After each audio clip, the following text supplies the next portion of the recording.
Rektor Unibos kewisudawan, jaga alma mater.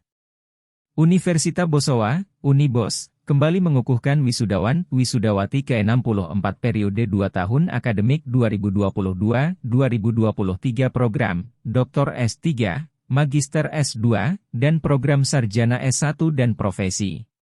Dalam sambutannya, Rektor Unibos Profesor Batara Surya berpesan kepada alumni agar menjaga nama baik alma mater, jangan membuat sesuatu hal yang mencoreng kampus Unibos. Untuk itu saya berpesan kepada para alumni agar senantiasa menjaga nama baik alma mater, tampillah percaya diri agar diterima di masyarakat, ujarnya di hadapan wisudawan-wisudawati di Gedung 45 Universitas Bosowa, Selasa. Selain itu, Profesor Batara juga mengucap syukur dan berterima kasih kepada para orang tua yang telah percayakan kepada Unibos untuk mendidik anak-anak mereka hingga sarjana. Sudah sepantasnya saudara terima kasih kepada orang tua dosen dan pembimbing. Tanpa mereka, kalian tidak akan menjadi apa-apa sampai di titik ini, jelasnya. Dia juga meminta kepada semua alumni agar senantiasa jadi pribadi yang luar biasa dan rendah hati. Ingatlah saudara seorang ilmuwan, artinya ilmu yang saudara miliki digunakan untuk Sang Pencipta dan masyarakat.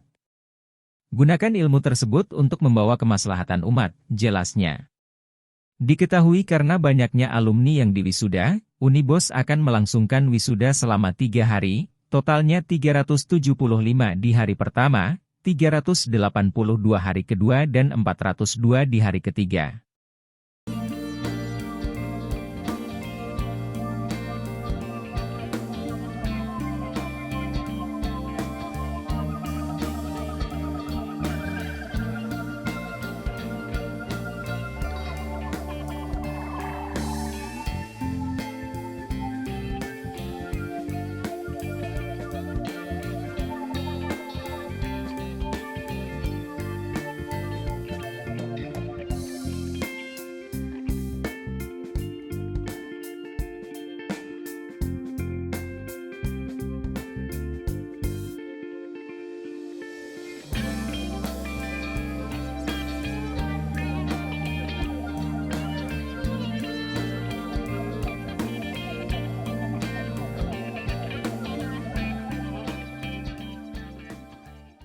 Download Tribun X sekarang, menghadirkan lokal menjadi Indonesia.